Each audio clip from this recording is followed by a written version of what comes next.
کیا ایسا تھا رسول اللہ صلی اللہ علیہ وسلم کے پاس کہ وہ ڈیلی موٹیویٹڈ ہو کر اپنے بیسٹ لیول پر زندگی گزارتے ہیں. حالانکہ ان کی پرابلمز میں ابھی آپ کو بتانا شروع کروں تو آپ لوگوں کو یقین ہی نہیں آئے گا. پروفٹ صلی اللہ علیہ وسلم یتیم تھے.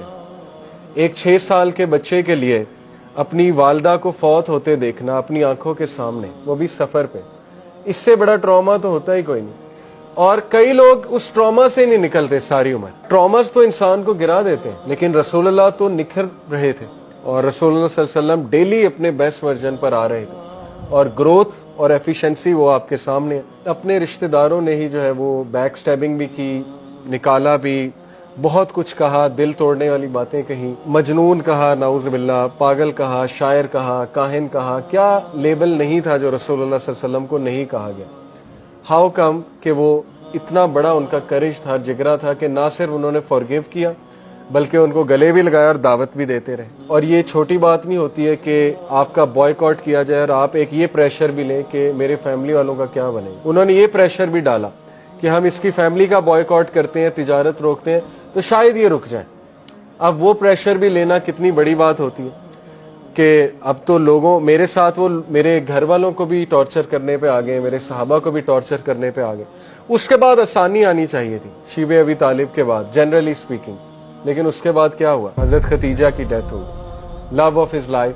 ظاہر ہے بہت بڑا سہارا ہوتا ہے نیک بیوی، تو وہ ان کی وفات ہو گئی.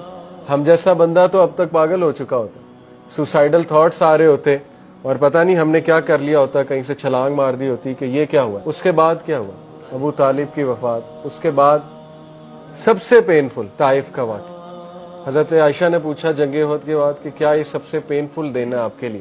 فرمایا نہیں، طائف کا واقعہ.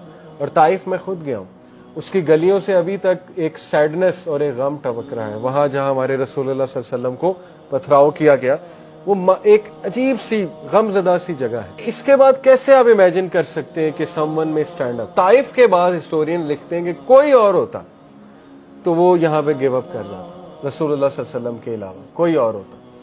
اللہ کے نبی صلی اللہ علیہ وسلم درخت کے نیچے بیٹھے روئے، اللہ سے التجا کی، اللہ کے آگے اپنا غم ہلکا کیا. وہ دعا سننے والی ہے کہ اللہ کیا آپ مجھے چھوڑ دیں گے، ان لوگوں کے حوالے کر دیں گے، میرے دشمنوں کے حوالے کر دیں گے. اتنے دل کھول کے اللہ سے بات کی انہوں نے.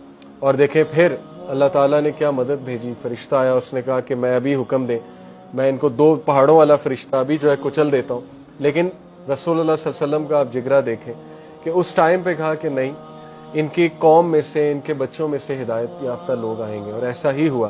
بہت سے اسکالرز طائف کے علاقے سے نکلے. اس کے بعد تو کوئی امیجن ہی نہیں کر سکتا کہ وہ کھڑا ہو جائے گا. لیکن اللہ کے نبی صلی اللہ علیہ وسلم کھڑے ہوئے اور انہوں نے اپنے ایک اور طریقہ اختیار کیا، مدینہ ہجرت کی جائے. اور مدینہ جا کر پھر پورا ایک انہوں نے اسلامی معاشرہ قائم کیا. بیٹیوں کی طلاقیں دیکھی اللہ کے نبی صلی اللہ علیہ وسلم. ابو لہب نے 2 بیٹیوں کی طلاقیں کروا دی. تو باپ کے لیے تو یہی ایک کمر توڑ غم ہوتا ہے کہ بیٹیوں کو طلاق ہو گئی. پھر مدینہ جا کر بھی جو ہے وہ یہودیوں نے کبھی مشرکیوں نے سکھ کا سانس نہیں لینے دیا، ان دا سینس کے تنگ کیے رکھا.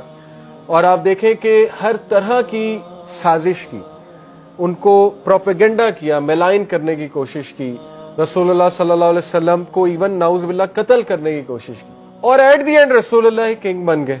فتح مکہ ہوئی اور وہاں آ کر رسول اللہ صلی اللہ علیہ وسلم کے سامنے وہی لوگ آئے جنہوں نے پتھراؤ کیا تھا، تنگ کیا تھا، اجڑی پھینکا کرتے تھے، کیا کیا کرتے تھے. تو یہ سیرہ ایک لیونگ میریکل ہے.